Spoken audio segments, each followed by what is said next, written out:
Question रहेगा आप लोगों को कि गतिज ऊर्जा किसे कहते हैं। गतिज ऊर्जा के लिए क्या करना है, व्यंजक ज्ञात करना है ना। तो क्वेश्चन रहेगा किसी पिंड की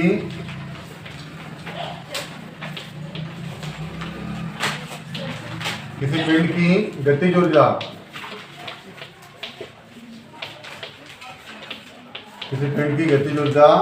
के लिए क्या करेंगे, व्यंजक ज्ञात करेंगे।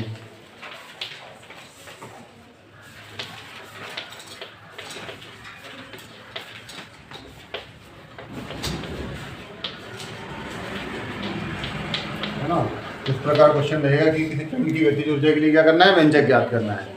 तो सबसे पहले गतिज ऊर्जा मतलब होता है किसी पिंड में उसकी गति के कारण, है ना, किसी पिंड में उसकी गति के कारण निहित ऊर्जा को क्या कहते हैं, गतिज ऊर्जा। ठीक है, मतलब कोई पिंड रहेगा, किसी पिंड में उसकी गति के कारण निहित ऊर्जा को क्या कहेंगे, गतिज ऊर्जा। तो इसके लिए हम मान लेते हैं, हमारे पास में माना कि स्मॉल m द्रव्यमान का कोई पिंड है,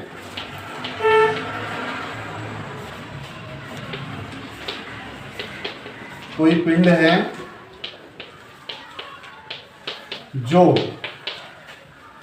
विराम अवस्था, तो विराम अवस्था मतलब उसको विराम रखा है, तो विराम अवस्था में u इज इक्वल टू क्या रहेगा, 0, है ना। तो मान लिया अपन ने, माना कि स्मॉल m द्रव्यमान का कोई पिंड है जो विराम अवस्था मतलब जो उसका प्रारंभिक वेग रहेगा वो क्या रहेगा, 0 में रखा गया है।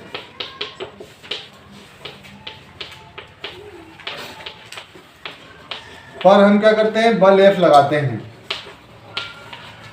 बल F लगाने पर जब उसके ऊपर बल F लगाते हैं तो उसमें S विस्थापन होता है। मीन्स जब उसके ऊपर हम लोग F फोर्स क्रिएट करते हैं, तो F फोर्स क्रिएट करने पर वो S डिस्टेंस क्या करता है, मेंटेन करता है ना। S डिस्टेंस क्या करेगा, तय करेगा। तब पिंड द्वारा किया गया कार्य निकाल लेना है आपको। पिंड द्वारा किया गया कार्य निकाल लेंगे। तो पिंड द्वारा किया गया कार्य बराबर से क्या हो जाएगा हमारा, बल गुणित विस्थापन। कार्य बराबर हो जाएगा बल गुणित विस्थापन। तो बल गुणित विस्थापन रखेंगे तो किया गया कार्य मतलब क्या हो जाएगा, W इज इक्वल टू बल गुणित क्या हो जाएगा, विस्थापन। तो बल मतलब क्या हो जाएगा, F इंटू विस्थापन मीन्स क्या हो जाएगा, S, है ना। तो किसी पिंड पर जब हम बल F लगाते हैं, बल F लगाने पर उसमें S क्या होता है, विस्थापन होता है। तब पिंड द्वारा किया गया कार्य बराबर हो जाएगा बल गुणित विस्थापन, W equal to F into क्या हो जाएगा, S। ठीक है, अब न्यूटन की गति का द्वितीय नियम लेना है। क्योंकि न्यूटन की गति के द्वितीय नियम को लगाओगे, न्यूटन की गति का द्वितीय नियम होता है F is equal to ma, बल इज इक्वल टू द्रव्यमान गुणित त्वरण। तो F इक्वल टू ma रख देते हैं यहाँ पर रखने पर। तो जहाँ हमारा F है, F की जगह क्या आ जाएगा, आप लोगों का ma आ जाएगा। तो W is equal to F की जगह क्या हो जाएगा, ma, और इनके पहले से क्या है हमारा S। ठीक है, इसको दो इक्वेशन फर्स्ट। अब यहाँ से क्या करना है आपको, आपके पास में आ गया W इक्वल टू MAS। तो आपको याद रखना है यहाँ AS का वैल्यू लाना है आप लोगों को।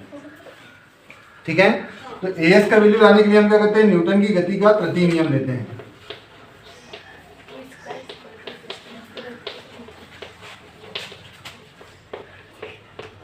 तृतीय नियम लगाओ न्यूटन की गति के तृतीय नियम से। तो न्यूटन की गति का जो तृतीय नियम होता है, न्यूटन की गति का तृतीय नियम हो जाएगा आप लोगों का, न्यूटन की गति का तृतीय समीकरण लेंगे। तो न्यूटन की गति का तृतीय समीकरण लेंगे, तो न्यूटन की गति का तृतीय समीकरण क्या हो जाएगा हमारा, v का स्क्वायर इज इक्वल टू क्या करेंगे, u का स्क्वायर प्लस ट्वाइस as। ठीक है, अब चूंकि यहाँ as का वैल्यू लाने के लिए हमने न्यूटन की गति का तृतीय समीकरण लिया, न्यूटन की गति का तृतीय समीकरण हो जाएगा v का square is equal to u का स्क्वायर प्लस ट्वाइस as। अब क्या करेंगे, इसके लिए यहाँ से हमको as का वैल्यू चाहिए। ठीक है, पर चूंकि हमने पहले किया है कि वस्तु हमारा जब स्टार्ट किया था तो उसका जो प्रारंभिक वेग था u का, हमने क्या बोला है, वस्तु विराम अवस्था से क्या करता है, प्रारंभ करता है। मीन्स जो उसका स्टार्टिंग वेलोसिटी जो था, उसका जो प्रारंभिक वेग है वो कितना रहेगा, 0 रहेगा। तो हम क्या करेंगे, u इज इक्वल टू, चूंकि प्रारंभिक वेग क्या है हमारा, विराम अवस्था, प्रारंभिक वेग विराम अवस्था में है, प्रारंभिक वेग u बराबर से क्या हो जाएगा 0, क्योंकि जो पिंड है, पिंड कैसा है, विराम अवस्था में है, विराम अवस्था से गति प्रारंभ करता है। अब विराम अवस्था से गति प्रारंभ करता है, इसलिए हमारा जो प्रारंभिक वेग से क्या हो जाएगा 0 हो जाएगा। तो v का square is equal to u का वैल्यू क्या हो जाएगा 0 का स्क्वायर प्लस क्या हो जाएगा हमारे पास में ट्वाइस as।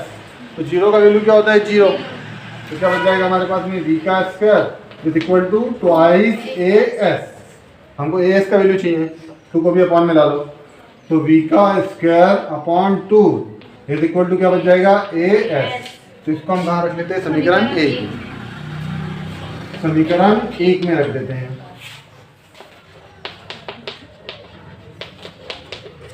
समीकरण 1 में वैल्यू रखेंगे, तो समीकरण 1 में रखेंगे तो क्या हो जाएगा, समीकरण 1 क्या है हमारा W is equal to MAS, तो W is equal to M और AS की जगह क्या आ जाएगा आपका V का स्क्वायर अपॉन क्या हो जाएगा 2। ठीक है, इसको थोड़ा सिस्टमेटिक करते हैं, W इज इक्वल टू 1/2 कर लेते हैं, ठीक है, और m v का स्क्वायर कर लेते हैं।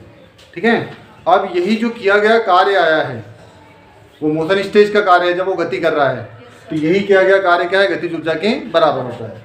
यहाँ लिख दोगे यही किया गया कार्य,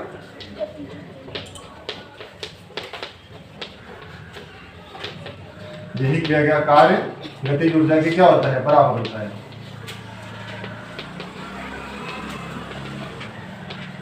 क्योंकि पिंड में गति के कारण किया गया कार्य है, तो यही किया गया कार्य गतिज ऊर्जा के क्या होता है, बराबर होता है। तो यहाँ से आप W को हटाइए और गतिज ऊर्जा में काइनेटिक एनर्जी के लिए हम क्या करते हैं, KE लगा देते हैं, है ना। तो यहाँ क्या कर दोगे, KE इज इक्वल टू क्या हो जाएगा 1/2 mv का स्क्वायर, और यही हमारा क्या है, गतिज ऊर्जा के लिए KE is equal to 1/2 mv का स्क्वायर।